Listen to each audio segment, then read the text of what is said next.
everyone is welcome. The information on the classes is available on the website of the Vedanta Society of Northern California, San Francisco at sfvedanta.org. Also, please like and subscribe on YouTube and tell your friends and share. Also streamed on Facebook as well as here on Zoom. Questions can be asked on the Zoom platform either in the chat or using the raise hand function, or if you visually raise your hand, I'll see that as well. And on YouTube, during the live stream, I'm scanning for questions on YouTube, so YouTube questions can also be asked in the same order, although I'll have to voice those questions for you. And in between, of course, communication is available with the Swami through the link on the website at sfvedanta.org. So we'll hear from the Swami for an address, followed by the question and answer session. Thank you very much. Thank you, Bobby, and welcome to everyone. So we are, I think this is the 14th session of this fundamental text of Indian philosophy. Now, let me make it clear, when we use the word text, what we mean is not just a book, but certain important statements found in different texts or source books of Indian philosophy. And right now, currently, we are dealing with Advaita Vedanta. And today, I am going to discuss something very, very important and vital.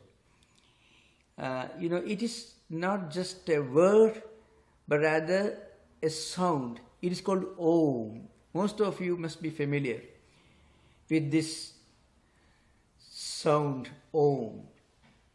So when we use the word Om, what comes to our mind is a particular symbol, a word symbol, a script, part of a script, a curved form.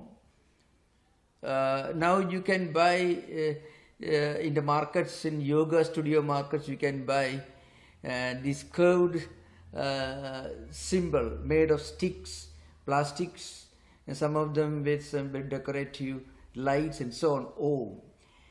Now, Om is not the name of a thing or an entity. It is the name of a sound. This is a very important thing to remember. Om is not the letter Om that you normally write. Because the letter Om can be anything in any script, any language. Every language can be used to transcribe this letter Om. It is not universal, but the sound of Om is universal.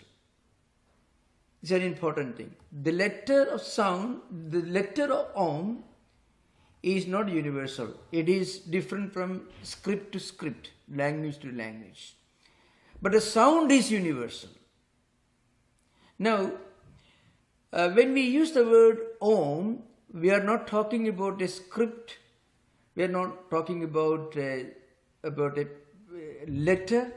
We are talking about a sound system which is the mother of all languages, all verbalizations, and as we are going to find out, it is the source of the entire cosmic existence. That's how this particular sound is used in different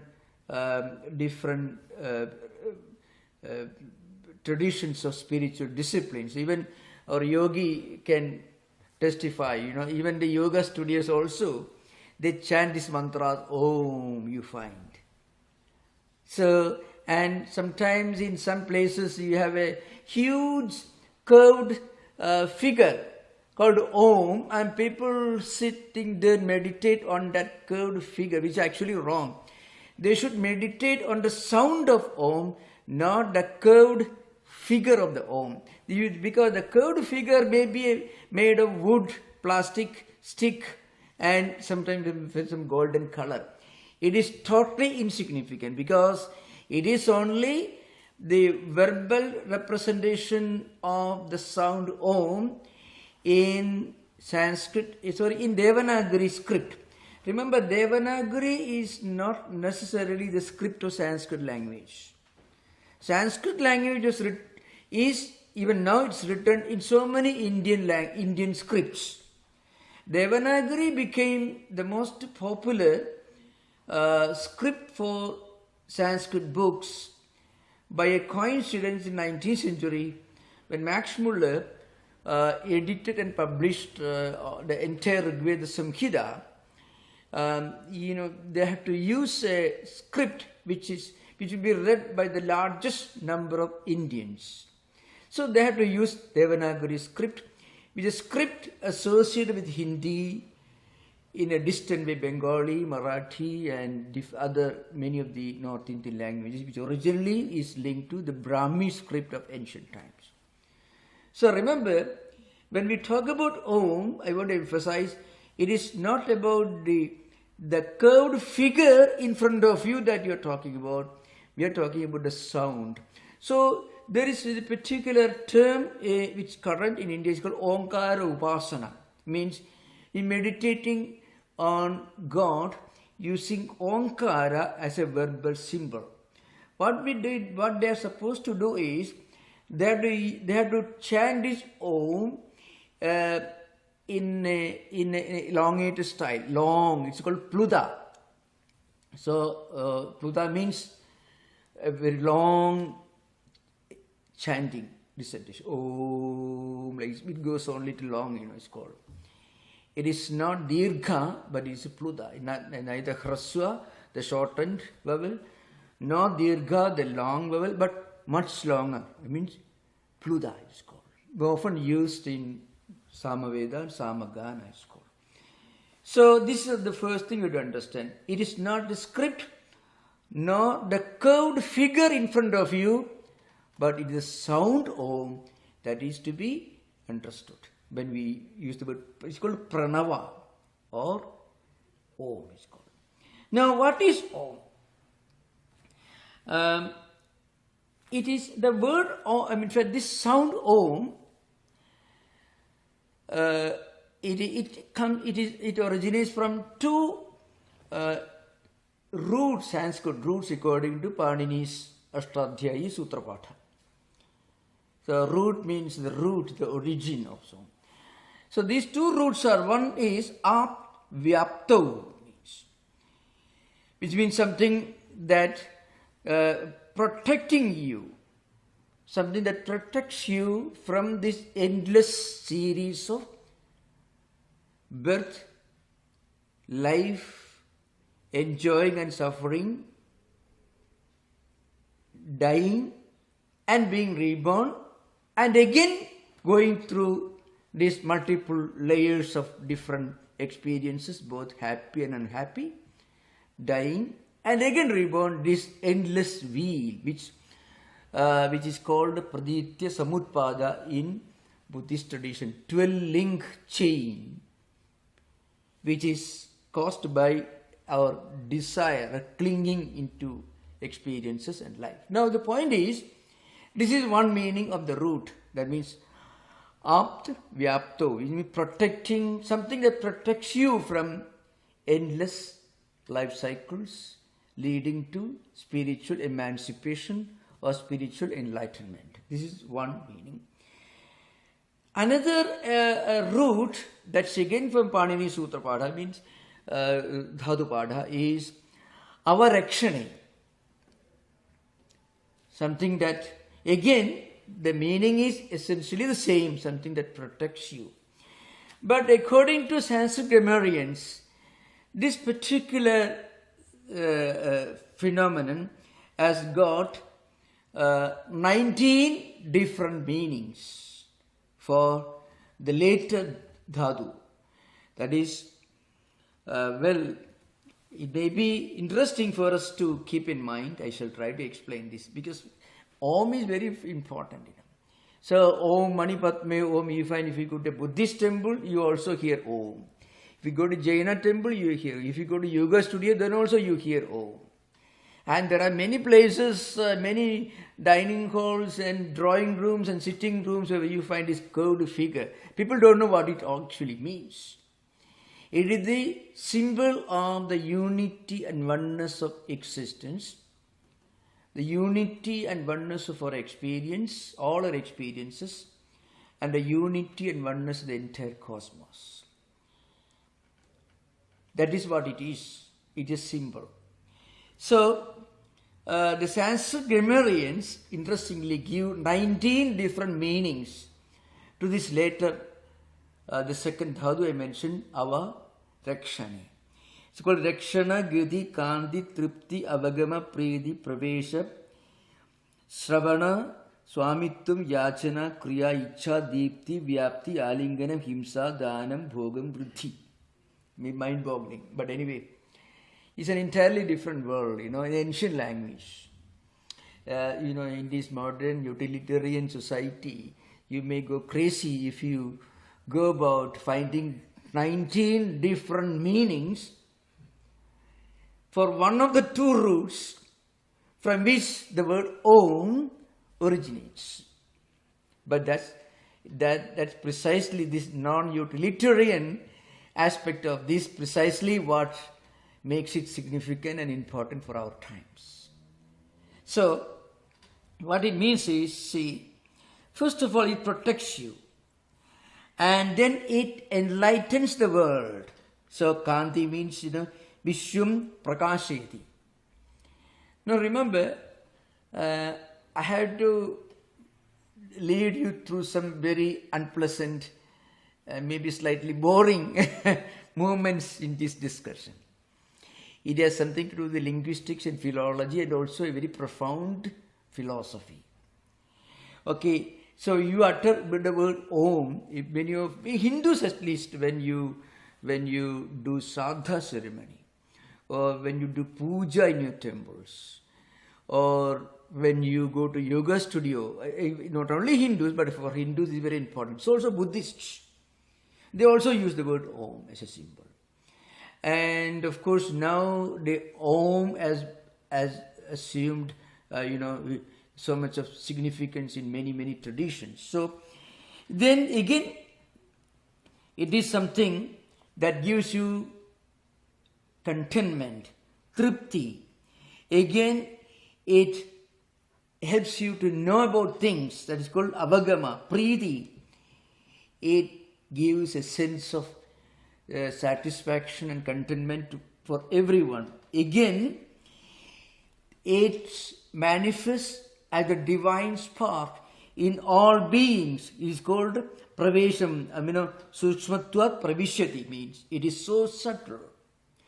In the Kathopanishad, there is a very famous statement, Anoraniyan makuto mahiyan atmasi jintoha nihidam gukayam tam akradu pashyati vita shokaha dhadu prasadat mahimanam atmanaha. What it means is, this divine spark, it exists in all beings as the subtlest of the subtle, minutest of the minute, and as the largest of the large. This Atman, it exists in everything. Then again, it understands everything. Swayam Sroitri Sarvam Srunodi. It knows everything, it hears everything. Again, it is the essence of all.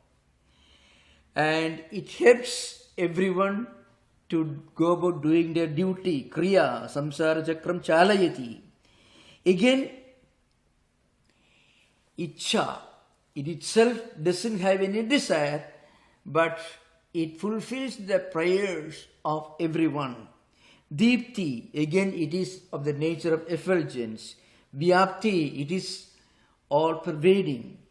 Again it is, it joins with everything. So anyway, these are the different meanings of this particular dhatu. What it means is, Om is the totality of existence and the totality of human experience. That's why among the grammarians there are different theories. It is coming from the dhatu ava, then through some process including joining of a pratyaya, it's called man pratyaya, and then it's finally it manifests in the form of the Kridanta Sutras. It becomes a, u, ma, and finally through Adgunaka the Sandhi rules becomes Om. Anyway, so this is just I'm stopping here this particular aspect of this discussion. So what it means is Om is the essence and totality of everything. So how is it called the totality of human experiences? So try to explain. Everything in this world has got two aspects. One is Vachaka in Sanskrit. I mean, a term you use to imply something, a table, a chair, or a human being's, a person's name, an individual name, and what is implied by the particular term. Table word and table the original thing, the furniture. Chair, the word, and the chair on which you actually sit. They always come together. They always go together. They move together. They exist together. So now, the word Om, if you look at it, it is formed by a combination of A, U and Ma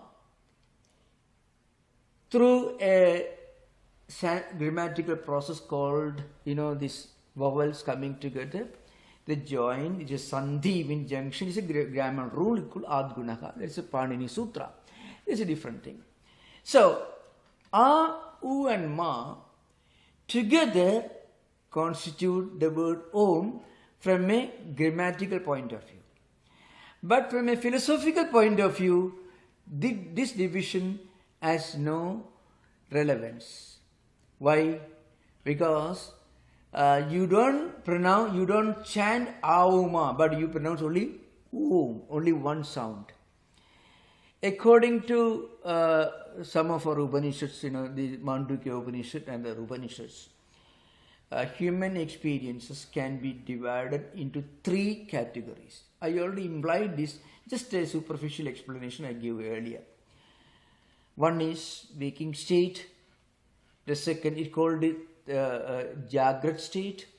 The second one is dream state, is called Supna in Sanskrit. And then Sushupti, the deep sleep, the dreamless sleep, called deep sleep. Now, in all these three states, there's a difference with regard to what we experience, but there is no difference with regard to who experiences all this. So there is a difference with regard to drishya, the seeing, the objects which are experienced, but no difference in terms of who experiences, because the person, the individual who is waking state himself reproduces his waking state experiences in a subtle form at the mental level in dream, and we call them dream objects. And the same experiencer, in science called drashta, experiences a kind of total relaxation in deep sleep. It's called sushupti, I mean dreamless sleep. At that time, he comes close to his real original nature. So he feels this aham sukham apsam. He feels a kind of inner contentment and satisfaction.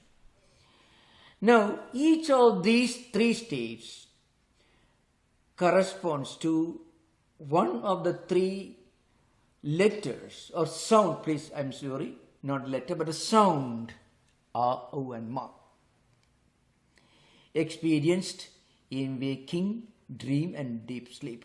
Akara is called the sound akara. Again, not a letter, but sound. We should remember, sound is universal, letter is not universal. Letter is different from language to language, but sound is the same. For not only for human beings, but for animals, sound is the same.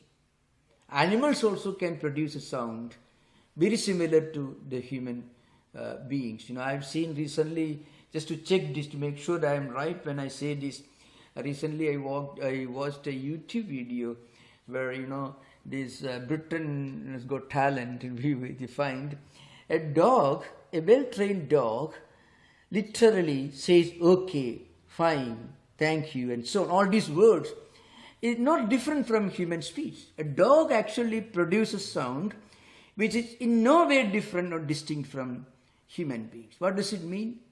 Sound is common even for human beings, animals also. The same thing. But letter is not sound. Letter is different from people to people.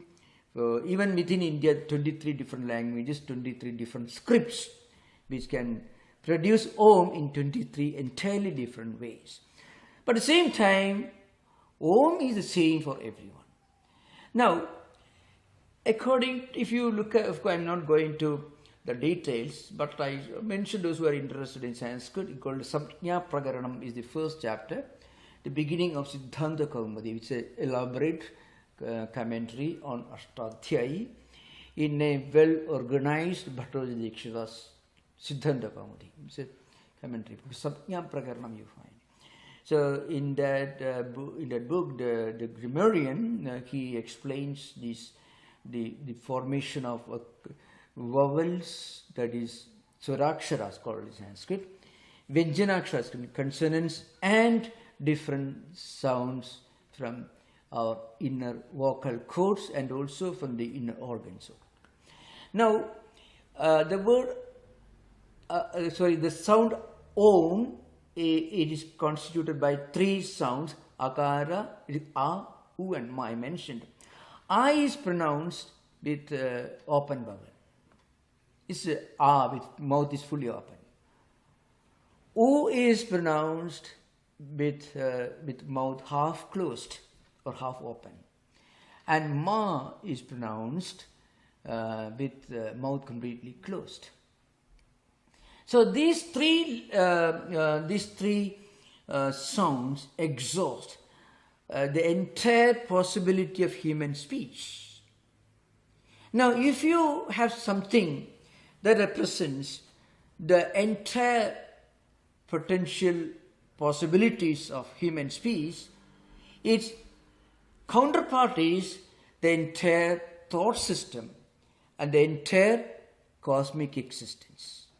Remember, we cannot have a thought without a corresponding word in our mind. That's important. We have a thought, we actually think in terms of language, using language as a tool. Suppose you see an animal in the zoo, you don't know its name. You may say, well, I don't know its name. Then how do you recollect?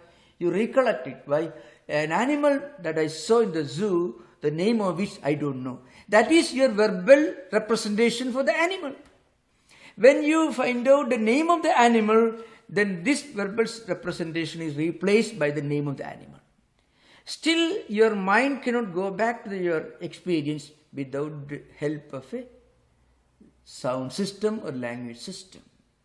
So, if you have got a verbal symbol or a sound symbol like Om, which represents the entire possibility of human speech, you have practically a word symbol, a sound symbol, which is a counterpart, which is equivalent to the entire cosmic existence. So, A is pronounced with open vowel, U with half open, half closed, and Ma with mouth completely closed.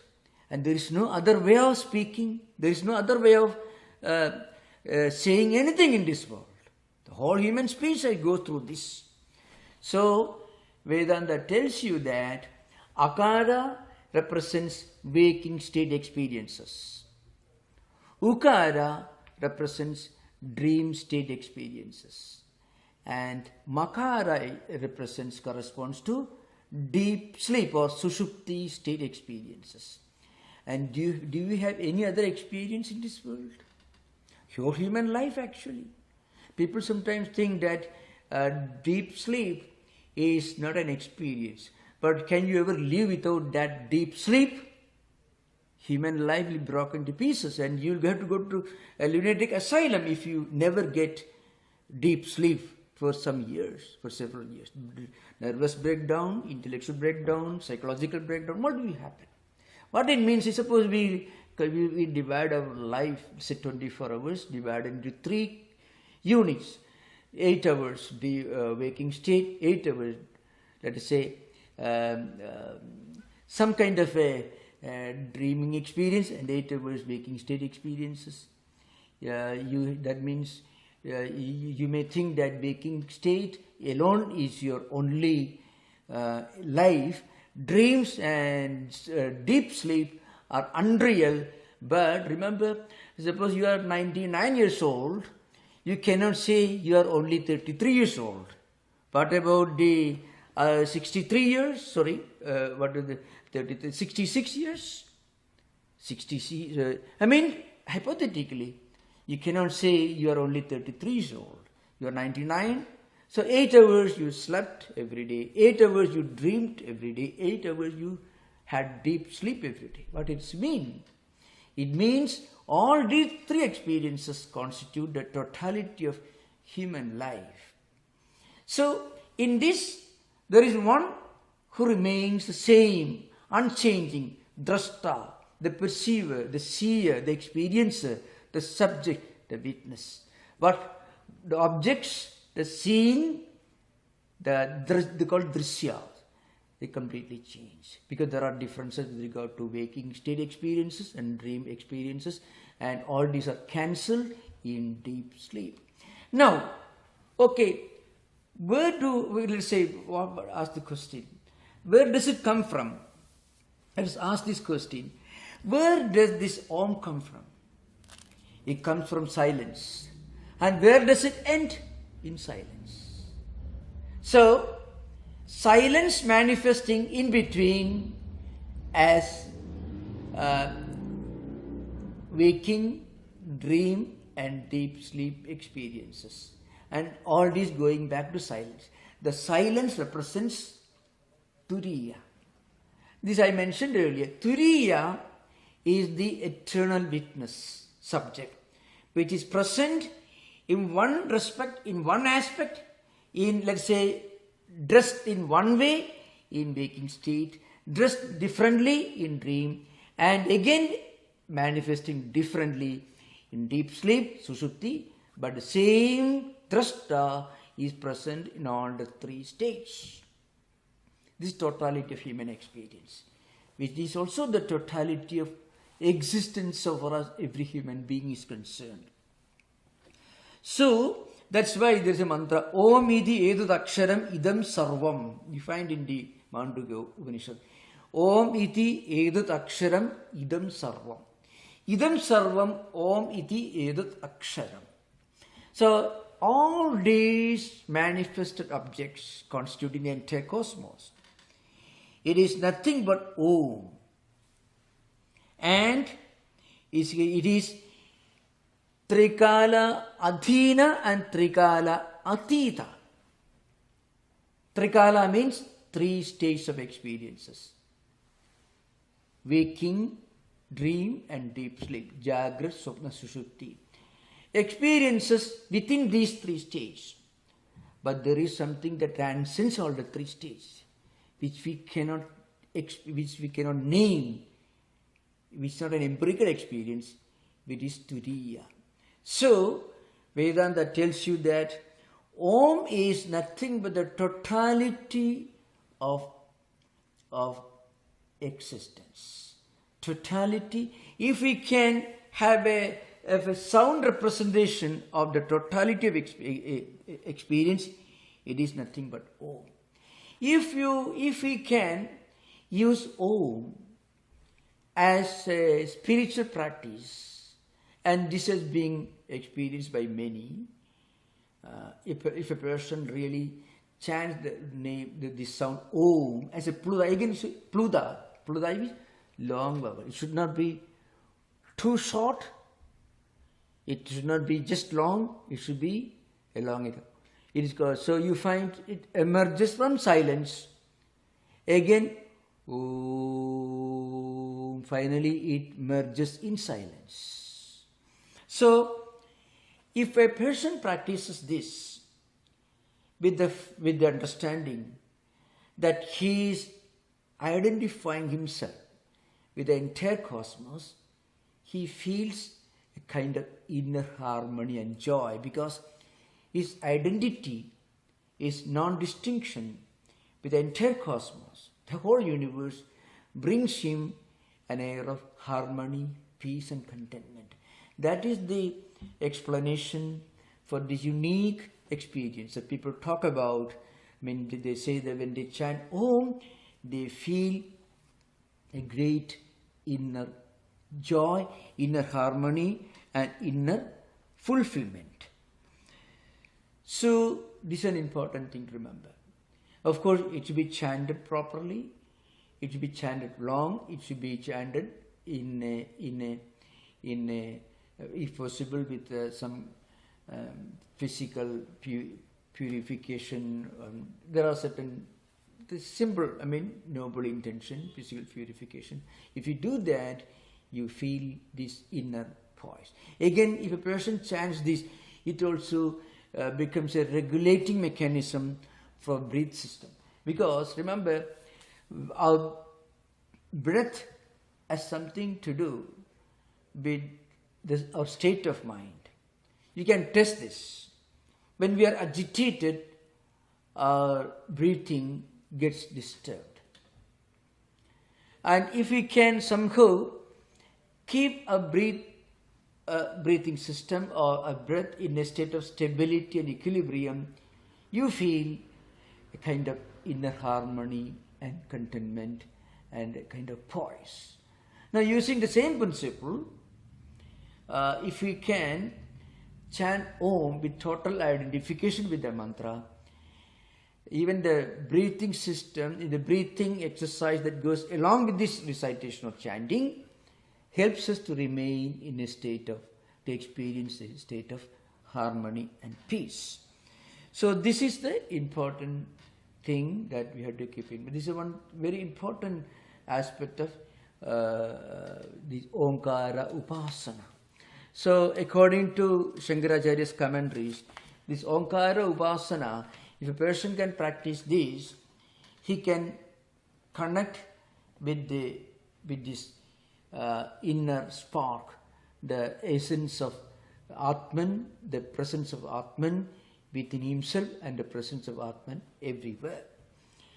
In the Yoga Sutra, there are a few very important sutras that deal with Omkara Upasana.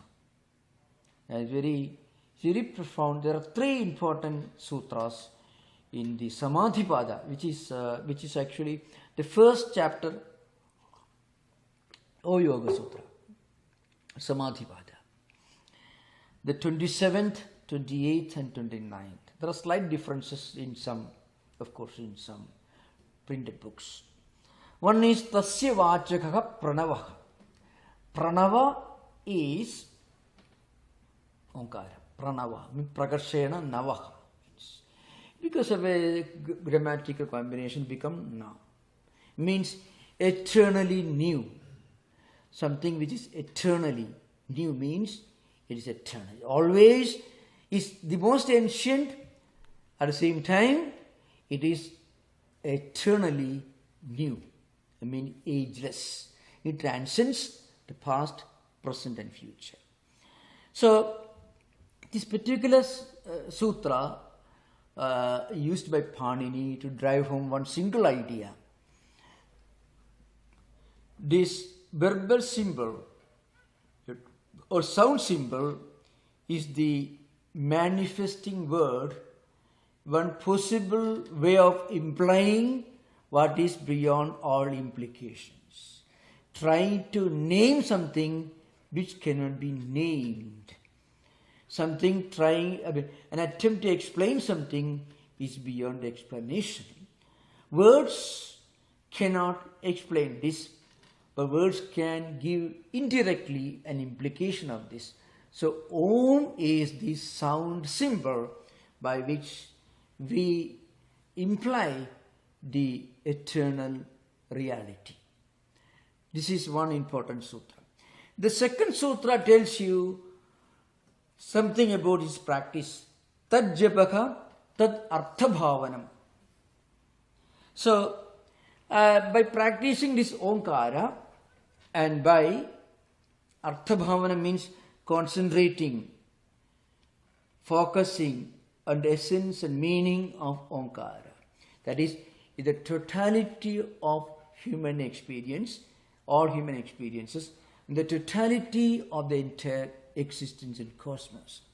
With this, if a person practices Omkara Upasana, that is called Arthanusandhana, means you closely follow the meaning, the essence of Omkara.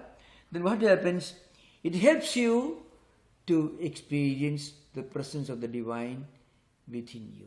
That's why when people practice the Omkara, they feel at least some relaxation they feel. Two explanations. One is the breathing system gets automatically regulated when you practice Omkara Japa continuously. That's one thing. Secondly, of course, this is pure physical, mechanical, physiological. And at the philosophical, spiritual level, if you can at the same time focus on the identity of Om with the entire cosmos and its harmony, then you feel and experience this harmony within yourself. So every mantra has got two dimensions. One dimension, the superficial dimension. It has its own usefulness, but it's only a very, very limited usefulness, so to speak. You chant a mantra mechanically. It's called Vachikam. It's called Vaikhari. You hear it and others can hear it. It is certainly useful. At least it can drive away all other sounds from your ears and mind. And also these sounds can create vibrations. Sounds do create vibrations. So even Vaikhari means audible, the what you call the gross dimension of a mantra is called Vaikhari. It's called Vachikam. Even that is good. You can send people very violently, they do bhajan, these mantras. In the streets, hundreds of people, thousands of people, big drums and... well, that's certainly good actually. But it is not the most sublime form of his practice. At least better than shouting something else in his place. After all, you are chanting something that is not inauspicious, that is something auspicious. That certainly has its usefulness. It's called Vaikhari or Vachika. And as you move further, if a person can practice, in the mantra shastram is called Vachikam, Upamshu and Manasam. In yoga tradition, means Vachika means it is audible. You can hear, others can hear. Upamshu, where it is not audible to others. It may be audible to you, because even when we chant silently, you'll be hearing it mentally. This is an important thing. Hearing doesn't mean that somebody is shouting and you hear it physically. When you actually do mantra with a deep concentration, you can do it in a way that others don't hear. Even if you silently chants or recites a mantra, you'll be hearing it. Hearing doesn't mean the sound waves falling on our ears. For example, suppose you learn music, you must have learned a song or some composition maybe 2 years ago or maybe 1 week ago, and now you practice it mentally, or you try to practice with the help of instruments. Why? Because when you think of the song, you're actually hearing it mentally. When you see it without using your eyes, you can see with your mind.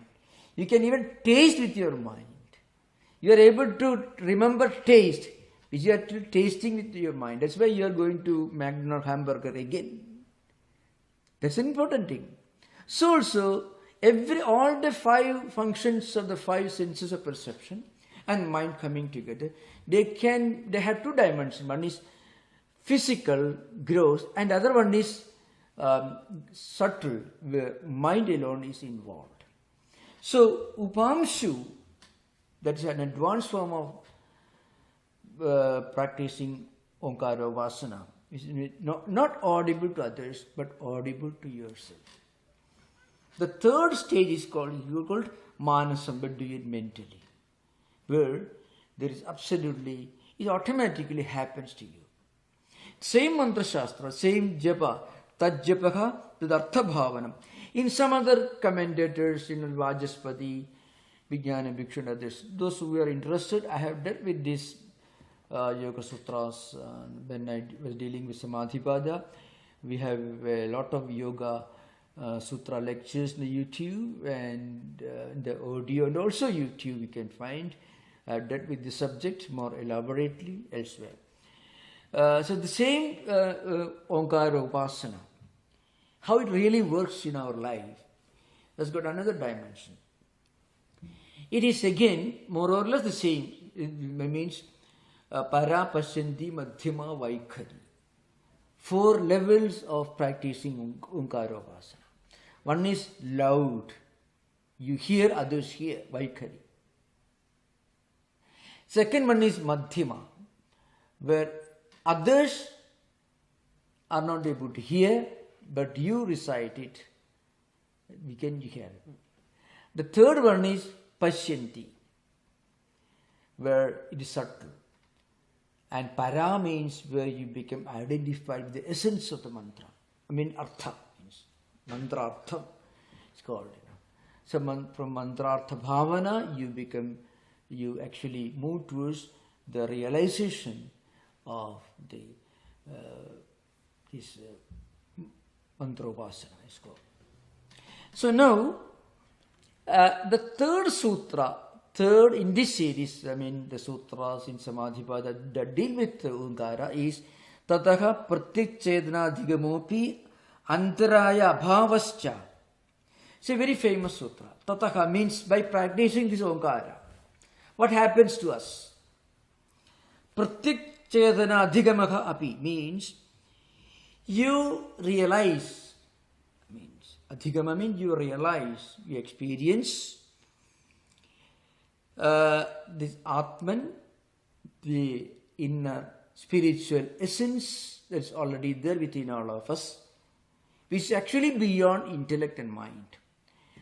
You realize your identity with Atman, which is beyond mind and intellect. And what happened, that this is very important from the practical point of view. Patanjali says, from this practice of Onkara Upasana, chanting Upasana, Antaraya Bhavascha. Antaraya is a Sanskrit word used by Patanjali. It's a strong, it's a very distinct style of Patanjali. Antaraya means obstacles, distractions. Obstacles in our spiritual life. Many obstacles. You try to meditate, mind is not cooperating. Or you take a decision to start that tomorrow onwards I shall go to temple every day in a particular day. That time comes, you feel, day after tomorrow I will begin. Postponement, excuse. You open the TV, you are quite okay, happy, contented. You go and meditate in a shrine, mind suddenly revolts. So, or maybe it could be physical illness, some wrong associations, people who tell you meditation all absolute rubbish, don't care for that. These are different obstacles. These are called antarayas. abhavascha. So if we practice this Omkara, this chanting of this Omkara, it creates an air of harmony within our system, within our mind, and then what happens? We will be able to develop a kind of a spiritual mechanism that helps us to filter out wrong or negative associations, and it will help us to filter out, to avoid distracting temptations and others. So what are these antarayas? In the coming sutra, Patanjali, with this sutra, he gives a complete picture of the practical usefulness of Omkara Upasana. Means using Omkara as a spiritual discipline. Chanting Omkara as a spiritual discipline. Now, may I tell you, people really start practicing this. I have heard myself see, I have heard people doing this Om very loudly, and afterwards they feel a kind of, at least for the time being, at least for a short time. Depends upon the intensity, our own seriousness, our own sincerity, our own integrity, and to what extent we are trained properly to chant with total identification, the meaning of Omkara. But some result will be always there. At least everyone can feel some kind of at least a temporary feeling of harmony, peace, and kind of fulfillment, freedom from some distractions, at least for some time. Certainly better than taking pills and medicines and forgetting, running away from terrible problems. Which only we are postponing problems by taking drinks and drugs, which will come back again with greater power and greater trouble. Now, Patanjali, the next sutra, he discusses these obstacles. The sutra is Vyadhi, Sthana, Pramada, Alasya, Aviradi, Bhranti Darshana, Alabdha Bhumigatvam, Anavasthitattvani, Chitta Vikshepaha, Te Antarayaha. This is an important sutra, which gives a list of 9 obstacles and obstructions that stand in the way of one's spiritual practice. And a practice of Omkara Upasana, or practice of Omkara Upasana. Upasana means consistent, dedicated practice of some spiritual discipline continuously. That is Upasana. Omkara means chanting Omkara and making it turning that into a spiritual discipline, spiritual practice. So, some of these problems that normally torment any spiritual seeker can be removed or avoided by practicing Omkara Upasana. Our mind can be tuned and maybe lifted to a higher level of spiritual preparedness for higher disciplines, prayer and meditation and all that. So at least instead of going to for meditation straight away, practicing Omkara Upasana will lift the mind away from the ground level of sensory enjoyments and pleasures and take it to a higher level where mind will cooperate when we try to meditate. So one is Vyadhi, means disease, physical disease. Because when Omkara chanting helps us to regulate the breathing system, and thereby experience some kind of harmony within for some weeks at least, months, it will certainly help us to remain at least in some state of better health mentally and physically. Vyadhi means disease. It's one obstruction. Sthana is a mental laziness. I mean, physically you're okay, but some kind of a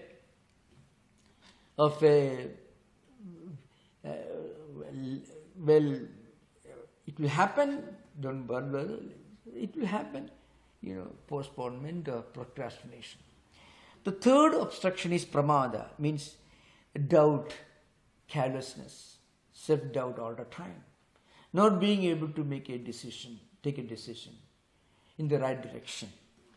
Alasya, means physical and mental laziness can be called alasya. Avirati, again, in spite of all constant reading, learning, and our own sincere effort to do some spiritual practice, there is always this mind clinging to some sense pleasures or something. It could be, then in modern times, with a click of the button, the computer or iPhone modern times, you can transform your life for the better or for the worse. Just a matter of, because you can create your own world right in front of you without going anywhere. And you can be part of that terrible world, or maybe a good thing. You can also create some wonderful things on the screen with a click of the button, or you can also create something terrible. So, some kind of, and this clinging, in spite of our best efforts, we are not able to do what we sincerely want, that state of helplessness. That is abhirati. Bhranti Darshana, false perception. This is very common perception. People who practice pranayama, people who continuously practice the kumbhaka, means retention. And the kumbhaka means keeping breath within for a long time and keeping the breath out, bahikumbhaka, retention of the breath outside or inside, which actually agitates the body, it generates heat, excites and overactivates the nervous system. All these can produce a negative impact on mind and thoughts and emotions and feelings. So that's called Bhranti Darshana. Actually, many of the delusions, the triple delusions which are common, delusions of grandeur. You think you have become a big yogi. I have seen many people, not long ago, even very close to our own times, people who practice some little and then suddenly feel they have gone to some place, somebody from some other planets have come to have a meeting with them. All this very common. If you don't have experience, you come to America, you can see plenty on a big scale. So, Bhranti Darshana, delusions of grandeur, delusions of persecution. That's another thing, of course. It's a more serious psychological problem, and delusions of reference. But delusions of grandeur is very common. Suddenly you feel excited, you have a mission, you can do something wonderful to improve the conditions of the world, and so on, all this. Bhranti Darshana. All the triple delusions are included. Now, Patanjali doesn't go into details of the abnormal psychology, but the triple delusions are implied in the Bhranti Darshana. It's very common for people at the early stage of the spiritual progress. You do some meditation and prayer, and then you read a book about a saint, and you think you had all these experiences yourself. I remember recently, not long ago, one of our own wonderful students of this class mentioned, somebody in a hospital reported, telephoned a well-known Swami that his Kundalini has reached Sahasrara and Kundalini doesn't come down, That sort of thing. It's really a kind of delusions of grandeur. This is very common. Alabdha bhumikatvam. Again, you have made some progress, still you feel you are not attaining anything, a kind of all the time you feel not reaching your expected goal in spite of your best efforts. Anavasthitatvam means you make some progress, but again you fall, one step forward and three steps backward. It's called anavasthitatvam, means falling away from a state after reaching there. So anavasthitattvani chitta vikshepaha trayantarayaha. These are called chitta vikshepa, means actually obstructions or distractions of mind. Chittam in the yoga system means not just mind alone, mind, memory, self-identity, all these are included in the term chittam, means speculative faculties, emotions, feelings, everything.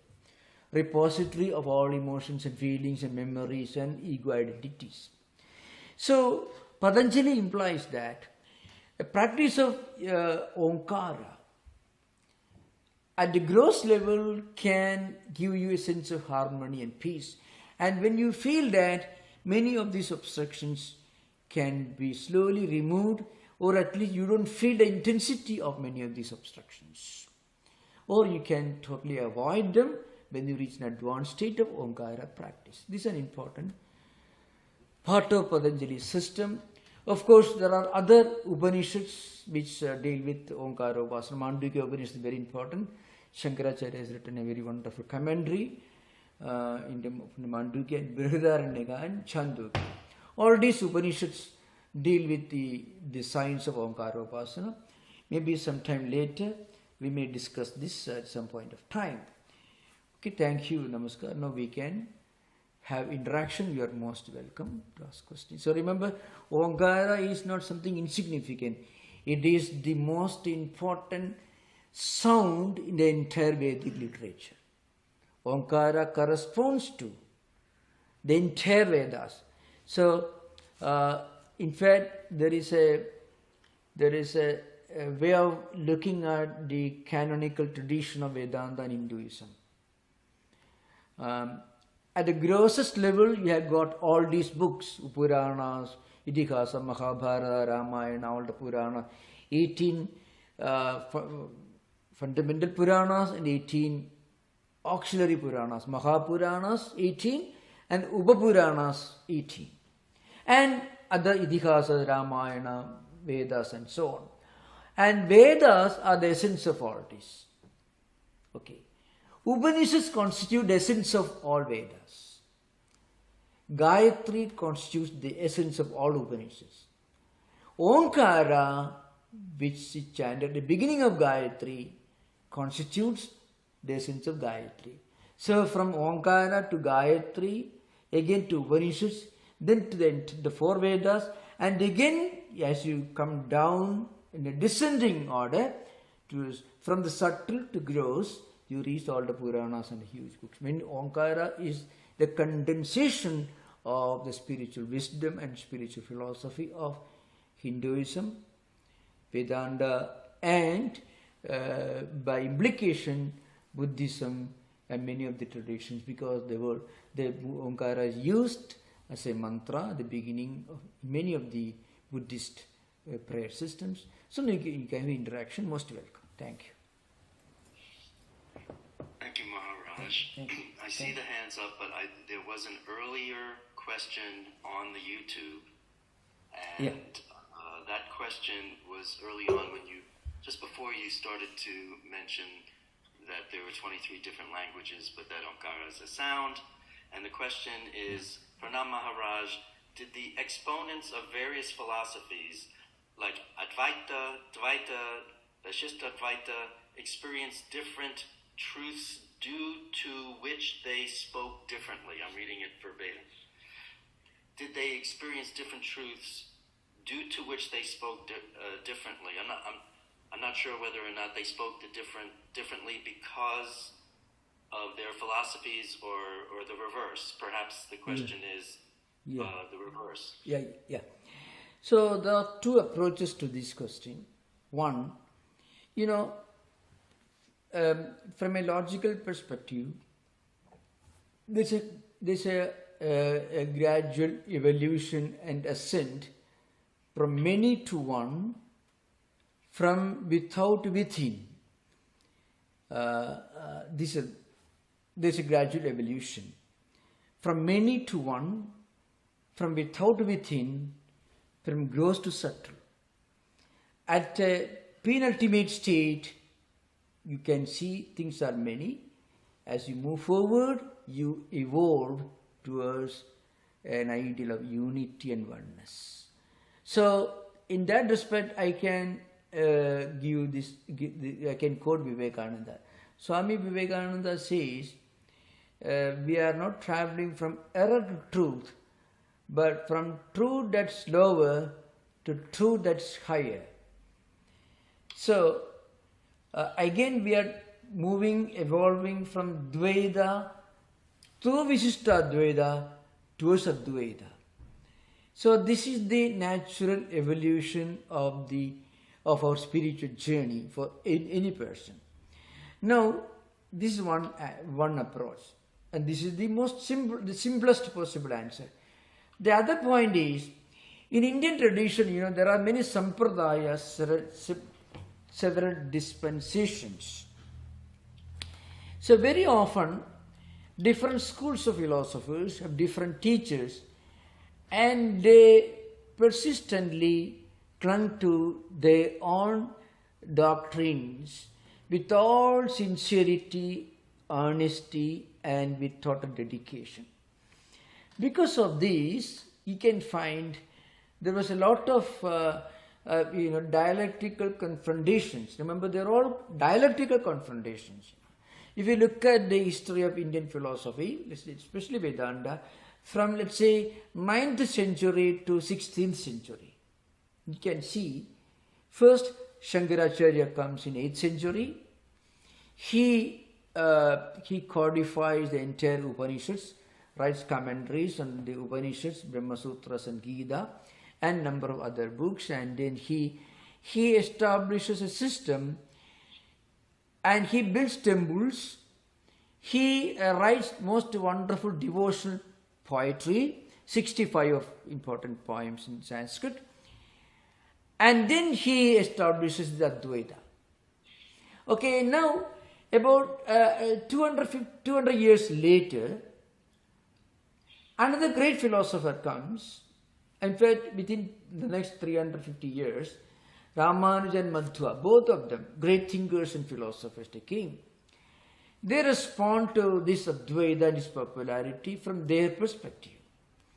Because what happened during these 350 years, the devotional element of Advaita took a backseat or was neglected or was not emphasized. Instead, the idealistic aspect of Advaita was overemphasized by many of Shankaracharya's followers, beginning with Sureshwara, Padmapada, and then Prakashatmayadi and others.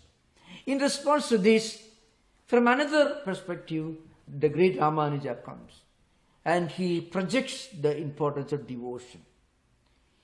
It is absolutely necessary for those times because Advaita, not Shankara, but Shankaracharya's followers, not his disciples, but the next generation of 2-3 generations of philosophers, they moved far away from Shankaracharya's integral Advaita. Rather, they overemphasized the idealistic aspect of Advaita, completely forgetting or ignoring Shankaracharya's contribution to devotion philosophy. So Ramanuja and Madhva, these two great thinkers and philosophers emerged. So Advaita and Visishta Advaita. And then continuously you can see a dialectical confrontation, mostly between Dvaitins and Advaitins. Among Advaitins there was Prakashatmayadi, Vidyaranya, Chitsugacharya, and of course many others actually. And again among the Dvaitins, apart from Madhvacharya, again Vadiraja, Jayatirtha, Vaditirtha, and then Trivikrama Pantita, and the great Vyasa Tirtha who wrote Nyayamrita, which is a magnum opus of Advaita dialectics, and of course his followers came here arranged. So you can see this happening, and in between Ramanuja and Venkatanatha, it's called Vedanta Desika, they also wrote books questioning the idealistic aspects of Advaita.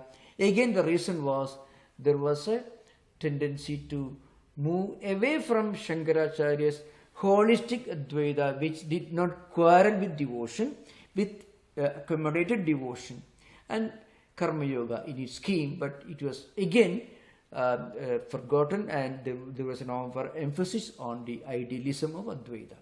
So you can find this happened in India. So again, please remember there are two approaches. First of all, you should keep in mind from the point of spiritual logic, logic of spirituality, logic of spiritual experience, let us say, which is beyond logic, but still if you try to apply some kind of logical tools, these phenomena of spiritual progress, you can see there is an evolution, an ascent from many to one, from gross to subtle, from outside to within. So, the idea of many deities and polytheistic ideas, even monotheistic ideas, the progression towards the universal monism of Vedanta. So, this is pure logic. And surprisingly, I tell you, the prapatti aspect of Ramanuja's philosophy is an important doctrine in the Visishtadvaita system. Prapatti means Sharanagati, total surrender. This total surrender, when a devotee surrenders himself or herself completely to God, he is actually experiencing something which is not technically different from the experience of an Advaita. This transcendental or trans-empirical experience, because the same devotion is defined as an experience beyond words, beyond explanations. So this is an important thing to remember. And again, of course, I have already discussed many times on this platform the great Master Eckhart, the Dominican priest who was actually he, in a way, in Christian tradition at least, he is the most important figure in the apophatic tradition, negative theology, where God is beyond any kinds of verbalization idea. So, as I mentioned, there is an evolution from many to one. So, Advaita is a natural, logical destination of our spiritual progress. Not only just a philosophical ideal, it is a part of our spiritual evolution. Okay? No one can say, no Advaitin can ever say that Visishtadvaita is wrong or Dvaita is wrong. Nobody can say that. Shankaracharya, remember in Shankaracharya's commentaries, you have to remember, there's an important, very important thing for students, especially those in English-speaking world, to remember. Those who don't have access to a traditional teacher in Advaita. Remember, in Shankaracharya's works, when you read the word dualism or dualists, please remember, he is not referring to Madhvacharya's Dvaita Siddhanta or dualism. He is referring to Sankhya system and Yoga system. But in Shankaracharya's scheme, Madhva was born 350 years or maybe little 350 years after Shankaracharya passed away. Madhva is a later phenomenon, 12th century. Shankaracharya was from 8th century. 350 years gap you can find between the demise of passing away of Shankaracharya and the birth of Madhvacharya. So I have, in fact, you know why it's something very funny and very laughable and very painful. That is, people ask me the question, why did Shankaracharya quarrel with Madhvacharya? Shankaracharya did not quarrel with Madhvacharya. Because Madhvacharya was born, Madhvacharya's great grandparents were not born when Shankaracharya passed away. There's a gap of 350 years between them. People don't have a sense of history. They frequently ask this question. Okay, thank you. Thank you, very clear, very helpful, Maharaj. Yeah. Sriram, please unmute yourself. You're next. Yeah.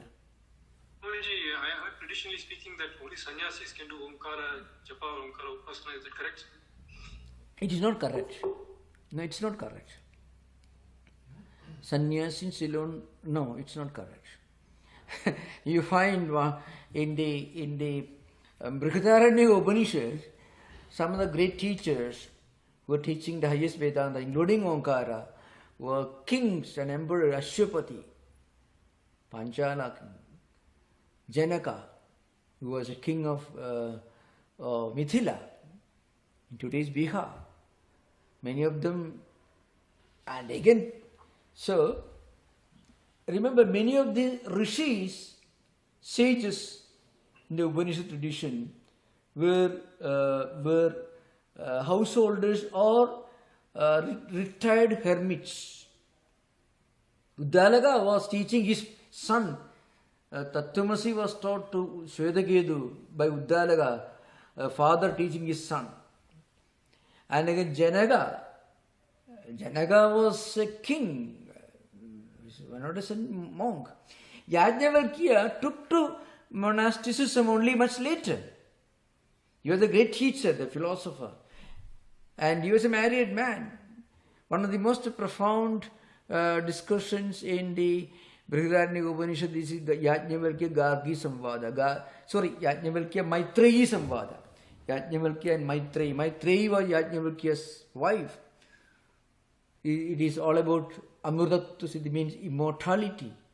The great teaching of immortality was taught by Yajnavalkya to his wife. It's a discussion happening in an household. Remember, it's a very important thing to remember.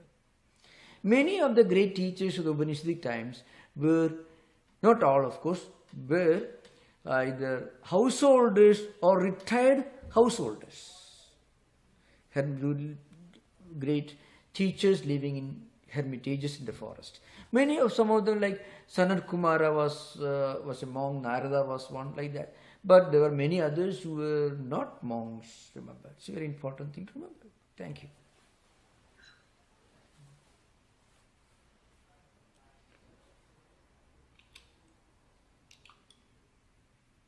Mark, you're next. And there you are. Yeah. Pranam Maharaj. Namaskar, namaskar. Can you hear me? Yeah, certainly, I can hear you. Okay. My question has to do with the sources that I'm familiar with where Om is discussed.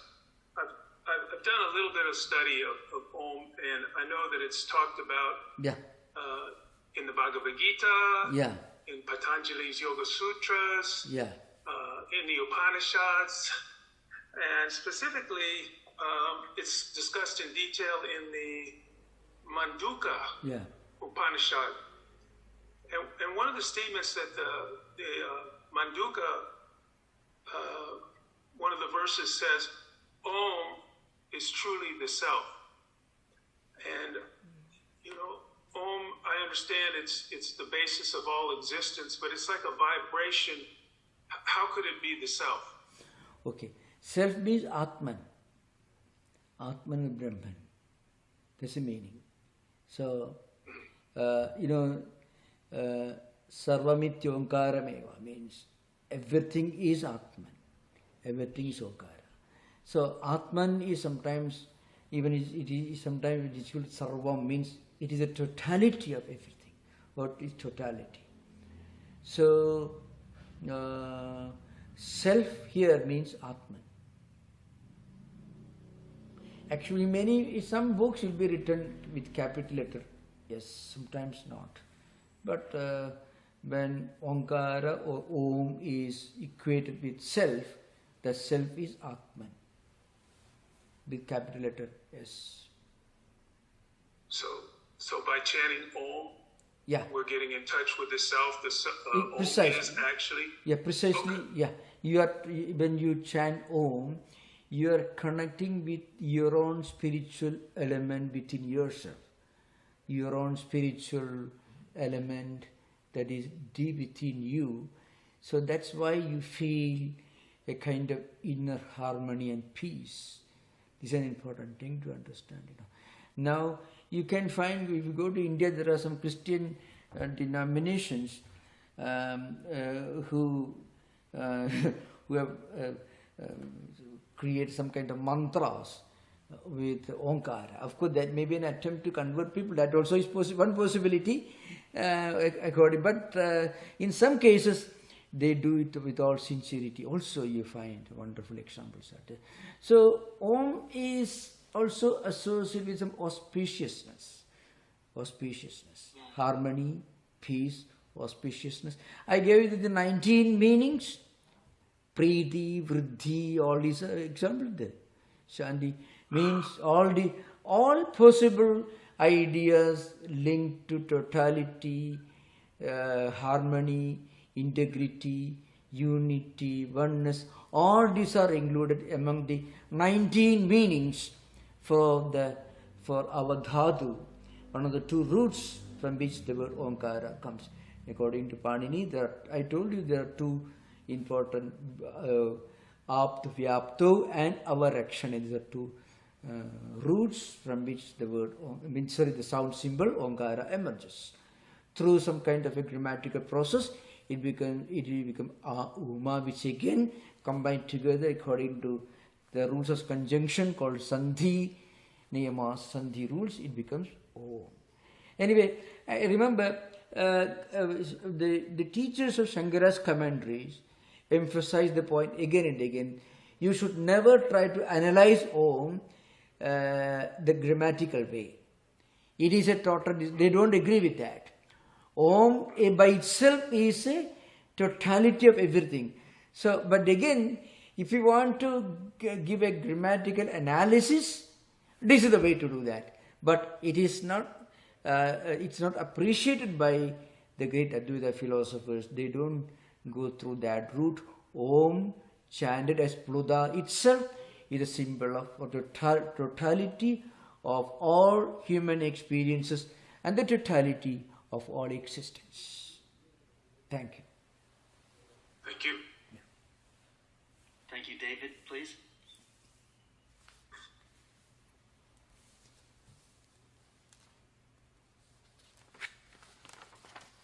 Hello, Swami. Yeah.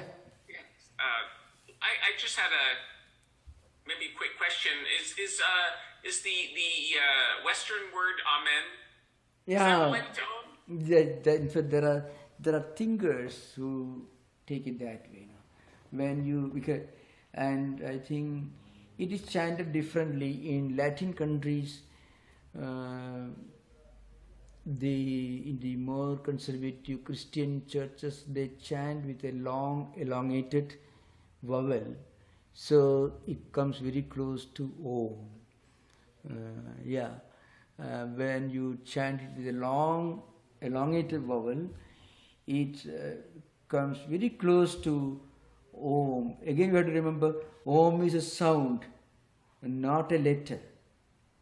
So we have to look at, if a person who is practicing Omkara Upasana, Omkara chanting as a discipline, he should focus on the sound and not on the curved thing that is sitting in front of you. You know, that Omkara symbol, that figure, it's made of wood or plastic, whatever. That's not what the implication. The sound, because that sound is universal. So in that respect, if you think, maybe, when you do it in an elongated chanting, it can very closely resemble Om. This is what I feel about it. Okay, thank you. Is there any historical evidence that perhaps the early Christians, who came to India, found that, or there's no real? After all, I think it's not an Indian language. It is Aramaic. Is it Aramaic language, or I don't know what word it is. But the word. Yes. It could be Aramaic. I don't know. That some of you can tell me what language it is from. Yeah. Mm-hmm. Yeah. Okay. Thank you so much. Thank you. Maharaj, in Hebrew, it's pronounced Omein. Omein. So it's it's very close to. So what we say is it's a Hebrew. So it's something very close to Om. Yeah. Very close. Yeah, very close. Yeah. So maybe they discovered it on their own. I mean, it's a universal sound. So maybe there was some holy Hebrews or something who discovered it. When it chanted as a long vowel, it certainly comes very close to Om. Historically, the आप चलने के लिए जा रहे हैं, थोड़ा time देख के आइए, काफी लेट हो गया. अंधेरा है, टॉर्च दूं आपको? Please mute AJ for a moment. पक्का? अच्छा. I don't have the ability. देख के जाना अंधेरे में. संभल के चलो. Let's forward for a moment. 8:15 तक आइए. Okay, Yogi, your question is next. Pranam Maharaj. No. Hello, can you hear? Yeah, I can hear. Please. Pranam Maharaj. Om is also sometimes referred as Pranavanadam and Adi Pranavanadam. And I heard that one of the poets in Telugu saying this is the vibration that started at the very beginning of the creation of this cycle, Kalpa.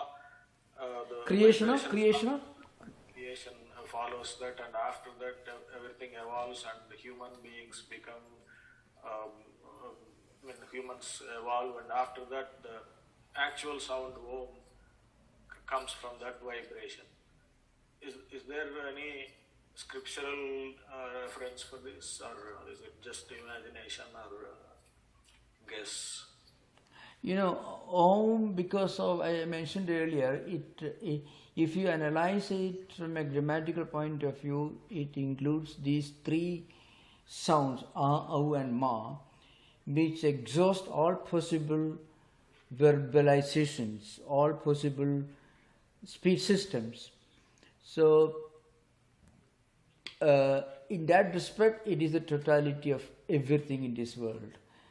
But when from Om the whole world came into existence, it could be, there may be such ideas in many other later books and Puranas, but not in the mainstream fundamental literature. I mean, when you talk about Om, you have to go to Mandukya Upanishad, Yoga Sutras, and of course Brihadaranyaka and Chandogya and certain Upanishads, which constitute the basis, the original scriptures. From these, some Pauranikas and other writers have taken ideas, and there are many. There are scholars who have written commentaries on Gayatri Mantra, because Gayatri Mantra begins with Om. So in that they also give a different interpretation, closely similar to what you said just now. But I have not come across anything like that. Yeah. Thank you, Maharaj. Thank you. AJ unmuted is still on, but AJ muted has a question. Okay, so now AJ muted is unmuted himself, and I'll go ahead. Swami, thank you for the lecture. So I have a more utilitarian question. Yes. It's of course, great to learn about the metaphysical aspects here, but from a practical standpoint, in my experience, I could relate to some of the things that you mentioned, like feeling a sense of peace for the short time being, that I've tried chanting Om. Yeah. But that's a similar experience that I've had when I've tried to focus on my breath, for example, right? And I'm not necessarily going into the aspects of the whys of one may have experienced it, but from a practical standpoint, there are also content on the internet that says chant for 108 times, and then there are videos that are including on YouTube that talk about a certain number. Is there any relevance to that, or is it just to prolong it beyond, say, just one time? Thank you, Swami. There are certain numbers in Hindu tradition which are considered to be auspicious, like 108, 101 and so on. So maybe if you can practice such an auspicious number of times, it may be beneficial. That could be the basis of this belief. There is always a risk of our slipping towards something which may not be part of the fundamental text of Indian philosophy, which is actually the subject title of our lectures. There are many belief systems, many practices in many cults and many organizations. They say 13 is a good number, 11 is a good number, 5 and 7. That will take us in an entirely different direction. So I was trying to focus on this. 108 is considered to be a very auspicious number in Hindu tradition, because 108 is the number of Upanishads mentioned in the Muttiga Upanishad, the number of Upanishads. There are many such ideas. On a more practical note, Swami, so say for a beginner, is there a recommendation of the number of times one ought to experience the kind of things that were being described in the class? Yeah. So remember, I cannot take responsibility or obligation, legal or otherwise, for this advice, but I can say this much. that if one practices this Onkara Vasana at least 10 times every day, but with taking sufficient time, he may feel a kind of inner harmony. That is true. But as a prelude to that, it may be more effective if you take a bath, if a person practices some internal, external purifications or something. Then if you chant this 10 times, not in a hurry, but taking enough time, because it should be prolonged chanting, not quick practicing 10 times, then it can be effective. That's true. Okay, 10 times. One should not go beyond that. Okay, thank you. Thank you, Swami. Thank you. Thank you, Maharaj. Thank no you. Further questions. Thank you very much. Thank you. Any more questions? I think we'll conclude now. It's 7:30. So thank you everyone, and thank you all the listeners. Thank you. Namaskar. We'll continue the discussion next.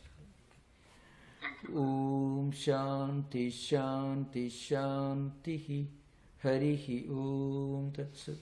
Sri Ramakrishna Arpanamastu. Namaskar. Thank you, Thank you everyone. Thank you. Namaskar. Thank you everyone. Thank you.